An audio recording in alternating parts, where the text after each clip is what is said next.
All right, welcome to the 68,000 Homebrew Computer Project video series. So this is the thing we're actually going to be building in this series.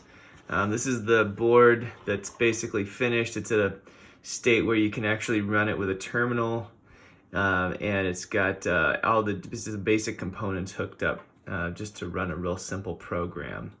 Okay, so on this board we have a 68EC000 processor, and this thing is going to be doing just basically only the execution of instructions. There's no peripherals on board this thing and no memory on board this thing. Okay, so we have to solder up discrete memory and peripherals if we want to actually be able to run a program with it, right? So right next door here we have a 512 kilobyte flash memory chip and a 512 kilobyte RAM chip. Okay, so we can put like a bootloader or the program we want to run on the flash memory chip because flash is, it's non-volatile memory, and so when we shut the computer down, the contents of flash stay. Okay, the RAM, of course, is volatile memory, so when we shut the computer down, the contents are going to go away. So we can put our, our program or our bootloader on here, and then we can put our variables inside of our RAM chip here, right? And then we have the other chip that I've soldered on here is sort of like this general purpose peripheral chip. It's called a 68681. The main thing that it has on it is a serial port, so that allows us to communicate with the processor, with the board, over a serial terminal. And it also has a couple other things. I think it has a timer on there. It has some GPIOs. You can see I've hooked up an LED to this thing so that we can flash an LED on there. It has a couple other things like that on board as well. And then of course we have some other logic here. I think there's 4 other chips of logic, right? That basically it's called glue logic, that allows us to basically connect the control signals from the microprocessor up to the control inputs from the other chips. And we'll talk a little bit about how that works later.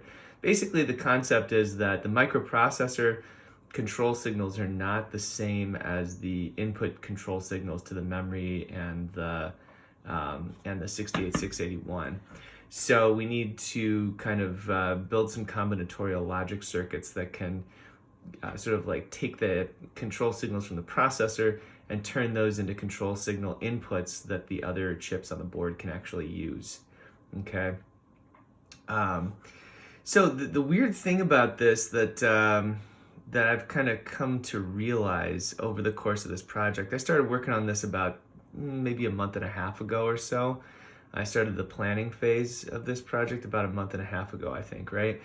And the thing that I kind of realized about this, not just this project in particular, but the whole kind of the philosophy behind digital design from this era, like the 1980s and 90s, is that in the 80s and 90s, people use this glue logic a lot. They leaned on external discrete glue logic a lot to connect their components, right?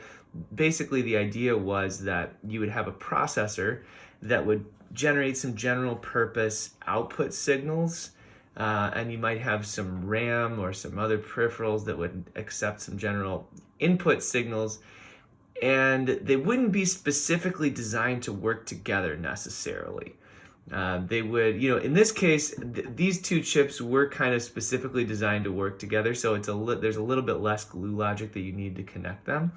But the RAM and the flash memories were not specifically designed. The processor was kind of just had a general purpose interface that could work kind of with any RAM or any flash. Okay, and it was the board designer's job to come up with some simple logic circuits to connect those together, right?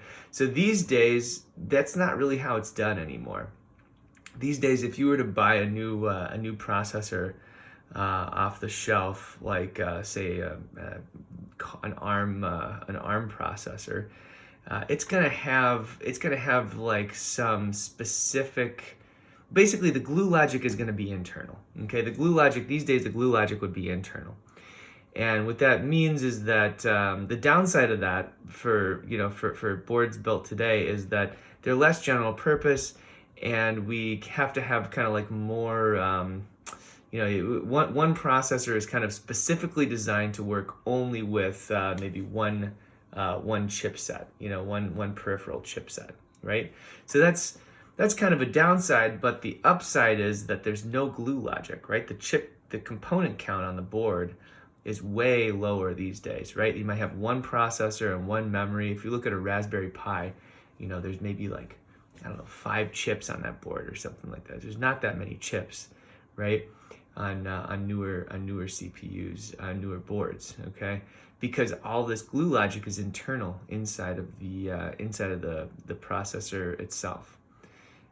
So that's kind of an interesting shift that in the design philosophy that's happened. Definitely, I think this to me this seems a little bit inferior, right? I think there's a good reason to put this stuff inside the actual processor, because it adds we'll talk about timing and stuff like that and how to make this board run fast, but the upshot is this glue logic that we have to put on this board definitely adds quite a bit of delay, and it slows down our design, right? It makes our whole board run slower. It makes the board consume a lot more power, and it just makes everything more bulky. I don't think people were concerned about bulkiness in the 80s, right? They were just happy that they were able to fit a full computer onto a board of this size. This is small by 80s standards, right? Today, people would be appalled if they saw a computer that was this big, right? Especially one that's not so powerful, it's as powerful as this thing is, or lacks the power, right?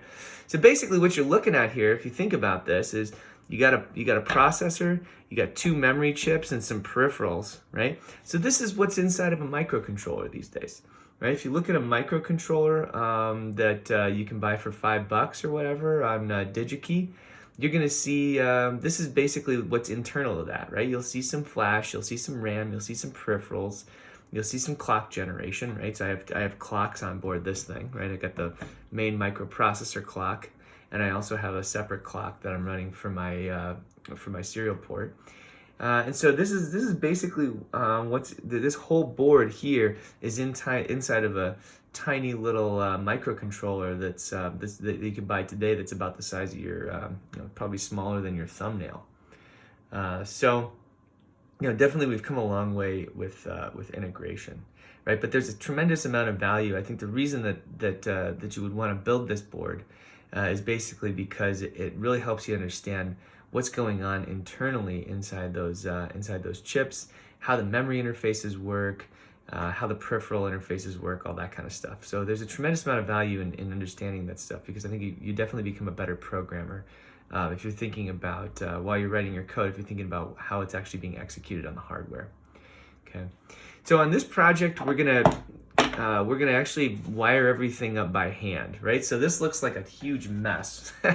Yeah, I mean, so I'm not proud of myself here. I tried to kind of keep things as clean as possible, but it still turned into a huge mess. Basically what you got is, I tried to color code things as much as possible, right? So the white stuff, all the white wires, these are the control wires, okay? So these are like clocks and chip select signals and stuff like that. The black is ground, the red is power. So we got black and red for ground and power. And then we have orange and blue. Okay, so the orange is the address bus. We'll talk about how that works in a little bit in a later video. And the blue is the data bus. So we can kind of just look at this thing and figure out what's going on. And so what you can see here is there's a ton of wires going from the processor to the memory and the peripherals, right? So this was really the simplest design that I could dream up that would sort of yield a basic functioning computer. It's slow, right? Any design with a 68,000 is going to be slow. This one's real slow, right? So we'll talk about why that is later. Basically, our data bus, the way I've chosen to do this is I've only chosen to use an 8-bit data bus, which means that the processor can only fetch 1 byte at a time. Okay, so this CPU actually, this 68EC000, actually has the ability to use a 16-bit data bus. So it could fetch potentially 2 bytes at a time, which would significantly speed up processing on this thing, because the memory interface is the bottleneck for the processor. Okay, so if we can speed up the memory interface, we can speed up the processor a lot. But the reason we've chosen to use a small data bus, only an 8-bit data bus, is because I only have to solder 8 blue wires from my processor to my memory and my peripherals. Okay. If I were to have a 16-bit data bus, a 2-byte wide data bus, then I'm gonna, instead of having 1 flash chip, 1 RAM chip here, I would have 2 flash chips and 2 RAM chips, right? 8 bits, 1 8-bit flash and another 8-bit flash that together make up a 16-bit memory bus, and the same for the RAM. Two 8-bit RAMs that where we have one on the first 8 bits and one on the second 8 bits. Okay, so that means that I have to solder 16 blue wires, right? 16 to my first flash, 16 to my first RAM, and so on. And this address bus, I would have to solder the address bus to both of my flash chips. So I double the number of address bus soldering that I have to do, and I double the amount of data bus soldering that I have to do. And I would also have to add some extra driver chips in the middle between the processor and the RAMs, because the processor can't drive so many circuits. Right here I've soldered my processor directly to my memories. Okay, but if I have to hook up a bunch of extra memory chips, then the processor wouldn't be able to drive the wires, wouldn't be able to drive the extra load, and so I have to add a bunch of extra drivers, which would probably also double the amount of soldering that I'd have to do. Okay, so this is the simplest design that you can basically do with one of these 68,000s, and it took me, I would say, the planning phase of this took probably about a month or so, and then the actual work took me probably maybe 2 weeks. But I was I was filming my videos in there too, right? So it would have gone a lot faster if I wouldn't have been filming videos and editing them and stuff like that while I was working on this project, right? So you could probably do this project in maybe a month of weekends if you don't have a ton of experience. So I've actually done this project. I've done a similar version of this project before, right? I did the version with a 16-bit data bus when I was a kid, right? When I was in college, and that was the first time I'd ever built a computer. I'd never soldered anything before, so I learned it all on the fly, and I made it work. It took a little bit longer probably to do it the first time, but that was but I was able to do it. This is pretty complicated here, right? But even a noob can do this stuff. Okay, so don't be too scared away by the mess of wires that we're looking at here. You can definitely do this if you've never soldered a computer before.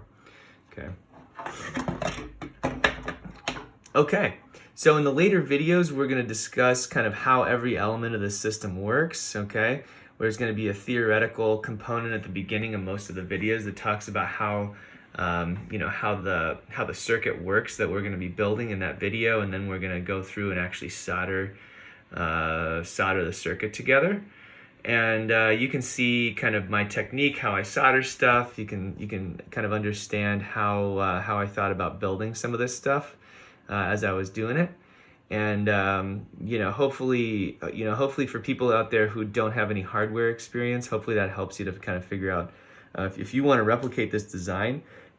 Hopefully that kind of helps you to figure out how to do that yourself. Okay, so I'm going to make a schematic available of this design. The schematic is kind of like the documentation for a hardware design. Okay, a lot of times, if you're new, you might have a hard time figuring out how to read a schematic.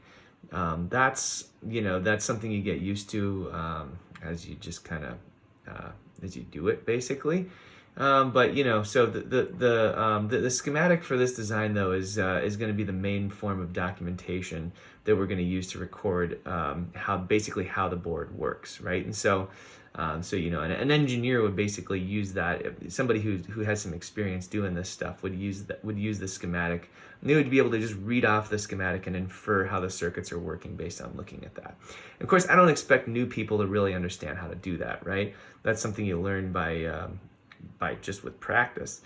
So, if you've never done this before, you need a lot of explanation about why individual wires are run the way they are, why the circuit is hooked up in a certain way, and so forth. So, so if that's what you need, you probably will need that if you've never done this before. Basically, I would recommend buying a book or finding a book online about how this processor works. There's two good books about the 68,000 out there. One by Alan Clements and the other by James Antonakos, right? And they both explain the hardware and the software for how these guys work, right? So they explain all the theory. They have pictures. They have schematics. They explain, how the individual circuits and components work. So in addition to my explanations on the videos, I think it would be really helpful to grab one of those books and, and just, you don't have to read it cover to cover, but reading through the specific sections to understand how the specific circuits work. So basically this computer I copied from the James Antonakos design, okay? I don't think he has a full schematic in his book. I think he has like different sub-schematics for I think he has one schematic for the memory interface, one schematic for this glue logic here, one schematic for the 68681 and so forth, right? And they're not fully detailed. So he leaves some things kind of up to the designer to choose how they want to implement it. But I would definitely check that out and and read through that. And then if there's anything in there that he doesn't explain how to do, you can just look at my schematic and use it. Okay. So one thing I would caution about with the Antonakos book is that he uses a different peripheral serial port interface than what I'm using here. Right. I'm using the 68681, which is kind of it's a little bit fancier serial port interface than the one he uses, right? And the reason I'm doing this is because I don't have all the signals on this special version of the 68,000 to hook up the simple serial port chip. And I was originally planning to use the simple one, but I didn't realize at the time when I spec'd that out that I would need to have some signals that I didn't have on this guy. Okay, so the 68EC000 is a special version of the processor that is it's called EC stands for embedded controller, and I don't really know why they called this one the embedded controller, but the special thing that it has, the special feature that it has the ability to select the data bus width on boot, right? So there's a pin that you can either tie to 5 volts or ground, and when the processor comes out of reset, it reads that pin, and depending on if it's I can't remember if it's 5 volts or ground, one of them selects the 8-bit data bus mode and the other one selects a 16-bit data bus mode. So it allows you to use an 8-bit data bus, right? Whereas the normal version of the 68,000 without the EC in there, you have to have a 16-bit data bus. Okay, so I chose the EC000 because it allows us to use that 8-bit data bus mode. You could also pick I think there's one called the 68008, which has a hardwired 8-bit data bus, right? That would be another option that would work well. The difference between the 68EC000 and the 008 is that the EC000 has a 24-bit address bus, and the 008 I think only has a 22-bit or a 20-bit address bus. I can't remember exactly. And so the difference there is that if you decide to go with the 008, you won't be able to hook up as much memory to it. Right, so the EC000 has a 24-bit address bus, which means it can address up to 16 megabytes of memory. Obviously, I'm only using 1 mega memory here, so I could have gone with the 008 if I wanted to. That would have probably been fine. Anyway, it doesn't matter what you use. The 008 also comes in a dip package. Maybe if this is your first time doing this, I would recommend using dip packages for everything if you can. This package is called PLCC, Plastic Leadless Chip Carrier. It was like the precursor to surface mount in the 80s. And what you can see here, if I can zoom in on this guy, you can see that the pins on this socket are real close together. There's two wires, there's two pins, there's kind of like two circular pin rows here, one on the outside and one on the inside, right? I guess they're more like squares. And it's hard, you can see, you'll see during the rest of the videos, if you just watch the address bus soldering video, for example, it was real hard to get in here on all these different address bus wires, and I ended up burning some insulation a little bit. It didn't cause any problems, but it was hard to solder this, okay? Whereas the dip ones, I think the dip packages here, it's a little, you can see these things are a lot more spaced out. There's not two wires right next to each other on these dip packages, right? It's a lot easier to get at the pins on these dip packages. So if you can get a 68000 or a 68008 with a dip package instead of this PLCC package, that would probably be a little bit easier. Although this PLCC thing is it's doable, right? I did this. The first one of these things I built had a PLCC package, and I was able to do it. Just a little bit more painful and takes a little bit longer. Okay. All right. So now then. All right, so let's just spend a minute here talking about the tools you're going to need to build this thing with. Okay, so I have some fancier tools. All right, I've been doing this. I've been doing this for kind of like about 15 years now. I'm a hobbyist, but I'm also like I kind of do this for work too, right? I don't design 80s era computers for work, but I do microcontroller stuff quite a bit. Okay, so anyway, I've accumulated a lot of fancy equipment over the years, but you don't need this, right? You can use less fancy stuff if you want, right? So what you're gonna need to do this project, right? You need a soldering iron, okay? You need a soldering iron that has one of these sponges and a one of these like a thing to hold it with, right? I have this fancy Weller thing. It's called the WD1. I don't think they make it anymore. They make a different lead-free version. But anyway, you need something like this. You don't need, you can get I think Weller makes a red one that's maybe not as fancy. The nice thing about this guy, if you watch it, it tells you what temperature the tip is at, and it heats up real fast, okay? The one that I used to use is like a red Weller. It just has like a little knob on it that you can use to control the temperature, and it takes probably 5-10 minutes to get up to temp. But that type of a thing is fine, right? It's nice to have kind of a finer tip soldering iron. If you can, well, let's see if I can focus on this real quick. It's nice to have a soldering iron with a finer tip on it, if you can get one. You don't want to get one with some of them have like a wedge tip, which is looks kind of like a screwdriver. That's not probably going to work as well. So you want to get the right tip. Mostly, the soldering irons that you can buy usually have replaceable tips.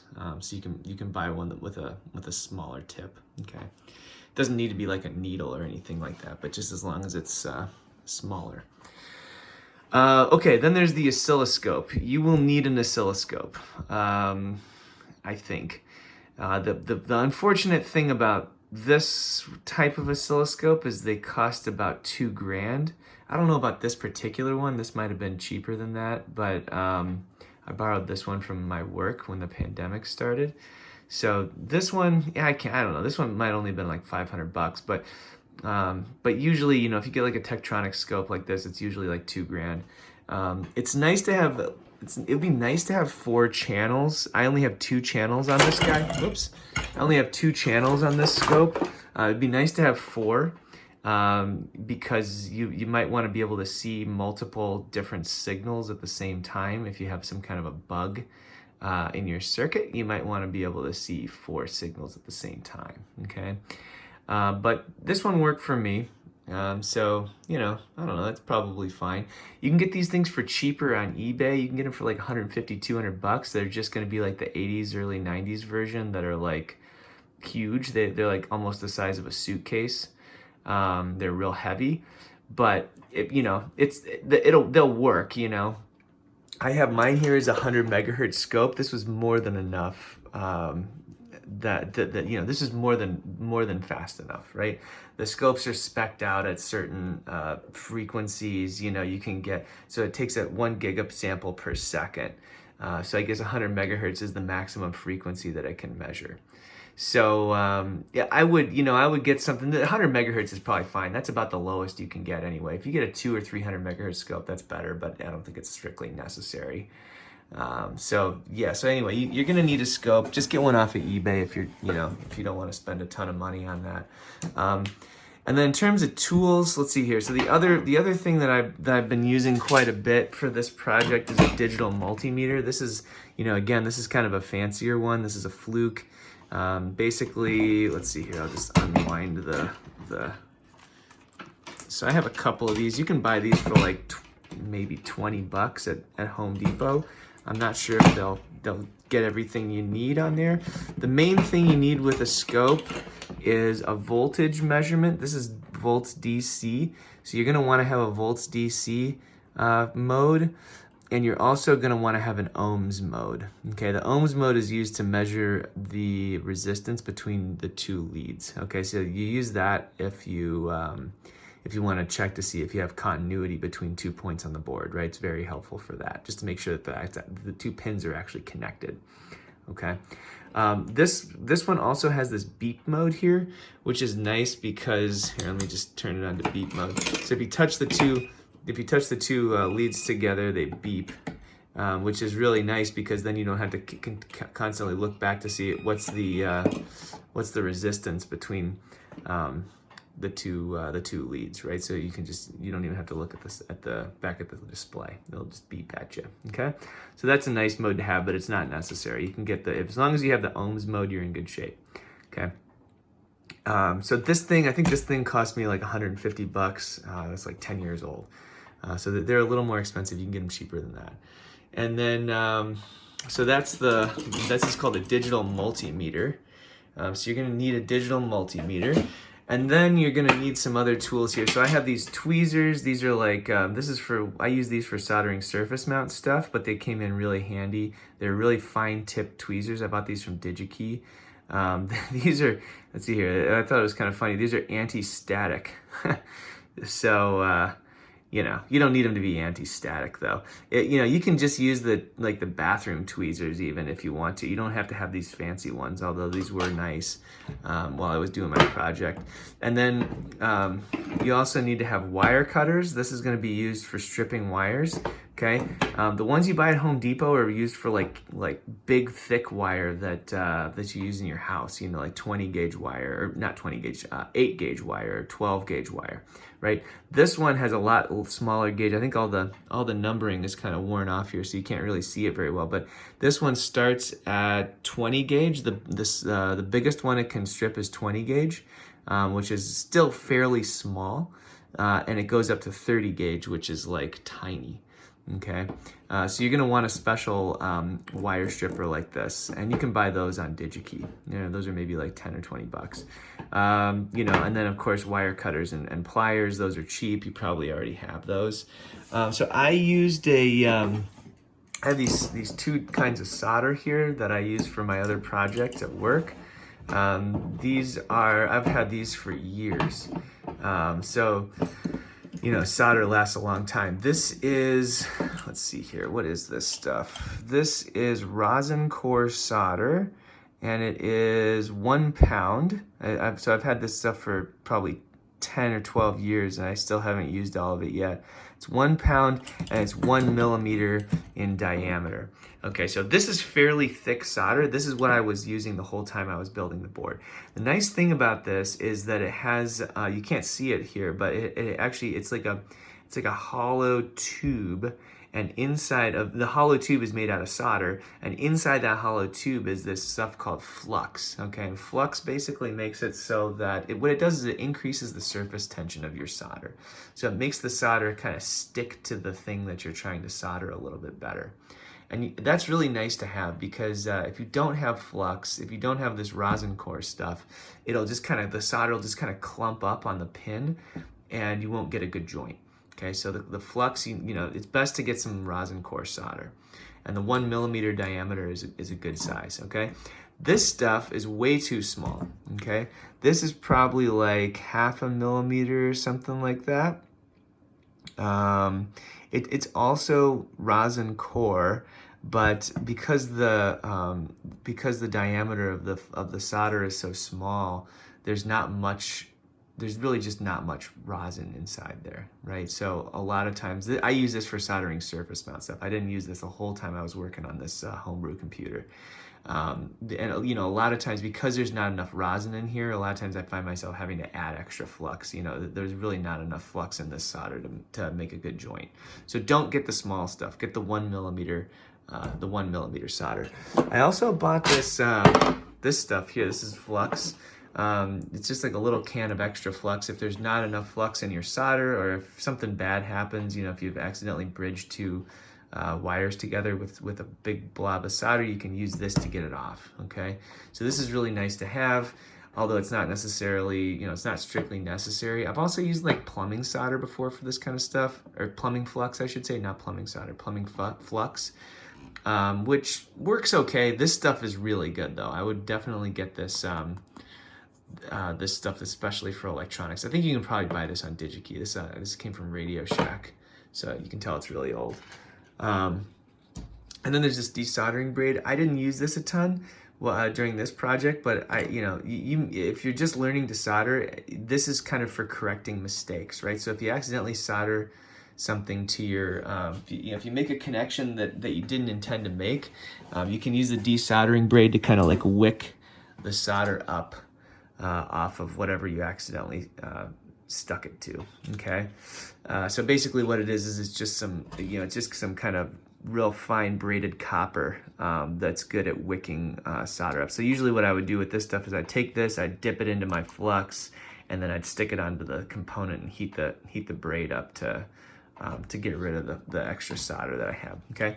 Here's another desoldering tool that comes in handy. This is a desoldering pump. The way this works is you kind of compress the end of it, and then you stick the tip onto the point where you want to desolder, and then you push this button here on top, and it just kind of creates a vacuum right next to that tip and sucks some solder out. Okay, so this is really nice if you accidentally solder a pin that you didn't mean to. You can use this little tool here to suck the solder out of the place where where you accidentally soldered it. Right, I used this a couple of times in the video series. So I still make mistakes, right? Like, I mean, I've been doing this for 15 years and I still make mistakes all the time. So this thing will come in really handy. These things are like 20 bucks.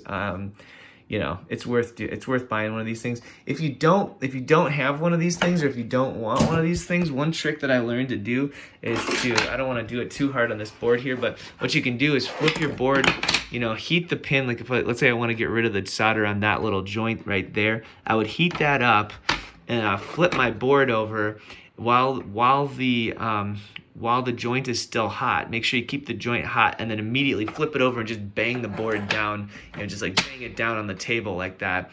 And what that's going to do is just kind of let the solder will just kind of fall out of the hole when you bang it. Okay, so if you don't have one of those desoldering pumps, you can always just use that trick to heat the joint and bang it really fast, and it'll make the solder kind of fall out.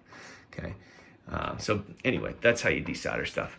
So, okay, yeah, so I think that's most of the equipment that you're actually going to need for this project.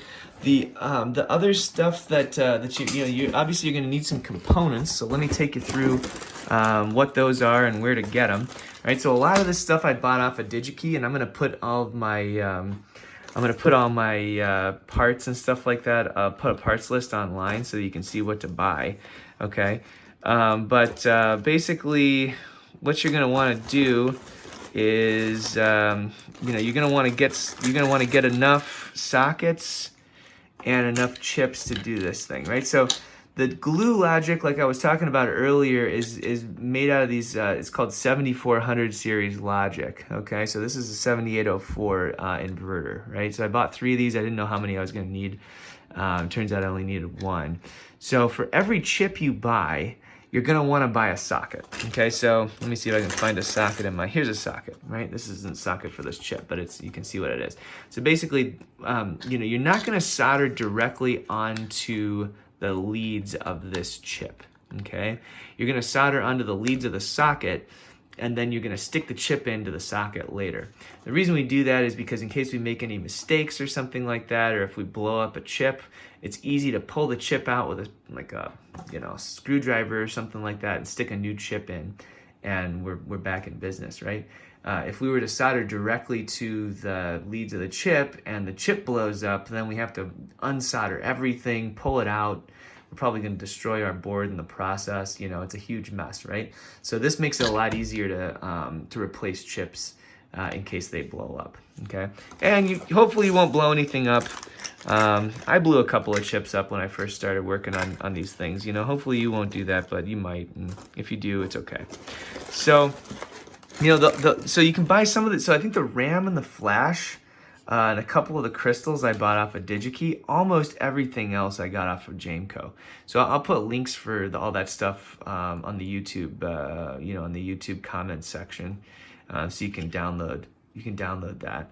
And you know, so we got a lot of stuff from Jameco. This is a part I got from Jameco. This is a simple UART. This is called the 6850 ACIA. I ended up not using it, which is unfortunate because I think this thing costs like $10. A lot of these older components are pretty expensive. And then so for the stuff that I couldn't get off of Jameco, like the processor, I wasn't able to find the processor on Jameco. So I actually had to go on eBay and get that. Okay, so a lot of this old antique electronic stuff is available on eBay. So you can just go on there and grab it. You can even get, some cases you can get like kits from China that will include like a processor, couple of memory chips, and maybe a little bit of glue logic for building one of these homebrew computers. So I would, you know, I would check that, although the memory chips that they sell with those kits tend to be pretty slow. So I got real fast memory for this project. I would recommend definitely using the memory that I spec'd out for this project, because if you use different memory, if you substitute the memory, it's not going to work. So you need to use the same memory for sure. You know, so the only downside of buying a kit from China is a lot of times it takes like 2 weeks to show up. So if you can afford to wait 2 weeks, that's totally fine. I bought mine from the States because I wanted to get here a little bit faster, and so you know, it was I think it was probably about twice the price.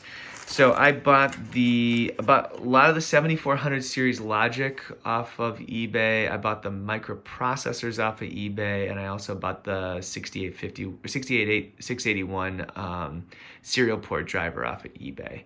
And then almost everything else, all the other glue logic and the wire and stuff like that, I got that off of Jameco. Yeah, okay, so anyway, I'll put links for all that stuff, like I said, okay? So yeah, so then, you know, the next thing you want to do is you want to grab some wire. I'll show you what I got. I got this, this is my wire it comes in a few different colors. I only ended up really using mostly the stuff I used was the black, the red, and a little bit of the white. The yellow, and these, I don't even know what these are. This is like a blue and a purple, I think, or something like that. I didn't use those at all. So, you know, the thing about this wire assortment was that it's pretty thick.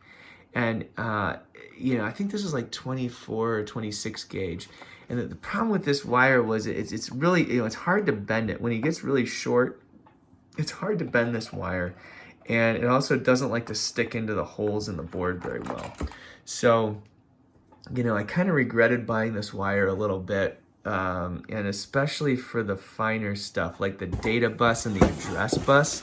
I actually, I tried using this wire and it just didn't work. So, I used the black and the red for the and the white. I used the black and the red for the power and ground.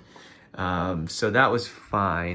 But then for the data bus and the address bus, I actually bought this is like 30 gauge stranded wire. So I bought this 100-foot roll of 30 gauge stranded wire, and I used that for the address bus. And I got another one of those for the data bus too.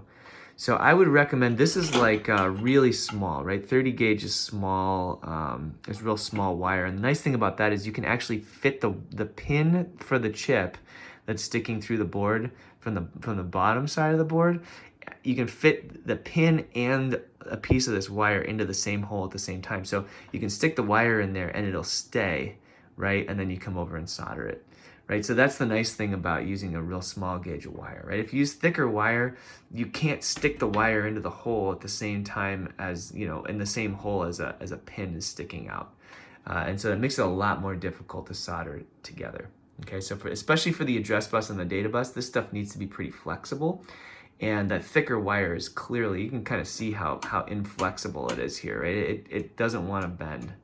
And so it just wasn't going to work for these address bus and data bus. So, you know, I would recommend just getting some 30 gauge wire off of you know, probably DigiKey or something like that. This stuff the blue stuff has silicone insulation on it, which is really nice because you can actually sit there with a hot soldering iron and stick the hot soldering iron right on the insulation and it won't melt.